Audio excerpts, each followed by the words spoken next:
What would you do if you were in the UK and someone said this to you? Shut your face, you knobhead, or I'll knock your block off. Or this. You are as fit as a butcher's dog. Would you know if they're saying good things or bad things? Well, don't worry, because after this lesson, you'll know what they and lots of other casual British words and expressions mean. First, a little warning. Although these are everyday casual words that you hear in the United Kingdom, they are a little naughty. So be careful where you use them, and certainly don't use them in very formal situations. Hi, I'm Steve. Let's do this. Number 1 is arse over tit. This means to fall in a clumsy, awkward sort of way. Look at me, look at me, look at me. Oh, I've gone arse over tit. Now, to say this naturally, we don't pronounce the R at the end of over. The ER is just pronounced with that little schwa sound that's so common in English. It sounds like this. So it's over. You try. Over. We also join the S sound at the end of arse into the O of over. So it becomes arse-over. So it's not arse over, it's arse over. Arse over tit. Try it in this sentence. Be careful you don't go arse over tit on the ice.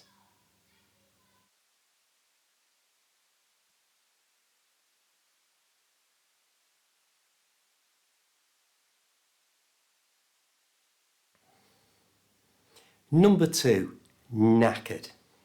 Oh, I'm knackered, man, I'm knackered. Now, to be knackered is to be very tired or exhausted.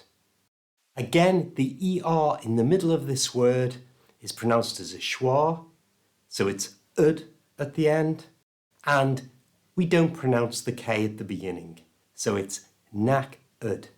Knackered. You try. Try it in this sentence. After working all day, she is knackered.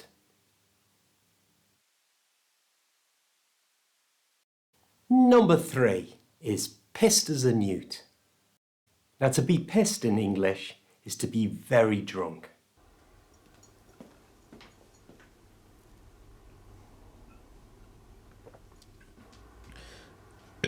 Sorry.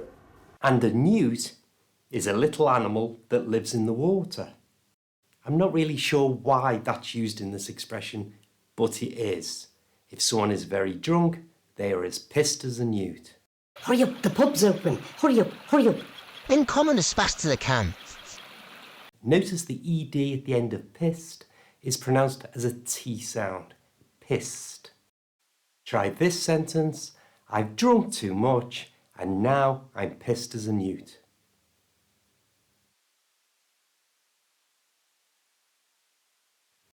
Number 4 is up the duff, and this means to be pregnant.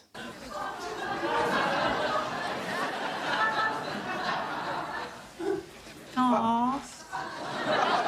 This lady is pretending to be up the duff. Number 5 is on the pull. This means to go out to try and attract someone romantically. These boys are on the pull.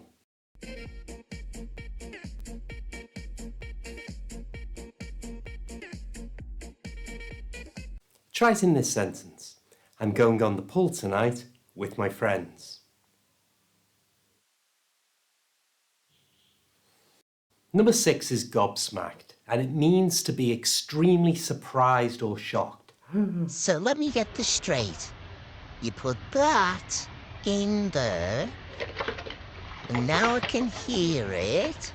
Okay. So, well, I'm gobsmacked. Try this sentence. The ape was gobsmacked.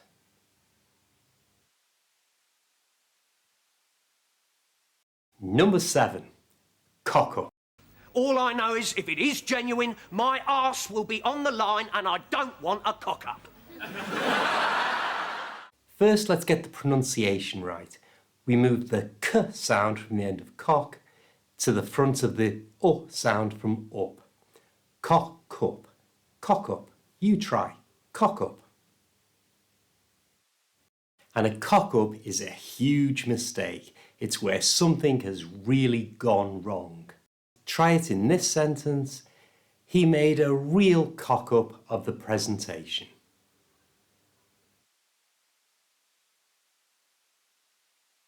Number 8, fit as a butcher's dog. Now this expression is used to describe someone who is not only attractive, but you find sexy. So this is the actor Chris Hemsworth, and I would say he obviously is a very attractive man, but I wouldn't describe him as fit as a butcher's dog. However, this is Sofia Vergara, the actress, and I would describe her as fit as a butcher's dog. Let me know in the comments who you think is as fit as a butcher's dog. Number 9, knock your block off. If you were a man, I'd knock your block off. Notice the pronunciation here. The yaw is shortened down to just y. That's the y and the schwa sound. Y. Knock your block off. Knock your block off. You try. Knock your block off. And this means to punch someone in the face. Try this sentence. Stop annoying me or I'll knock your block off.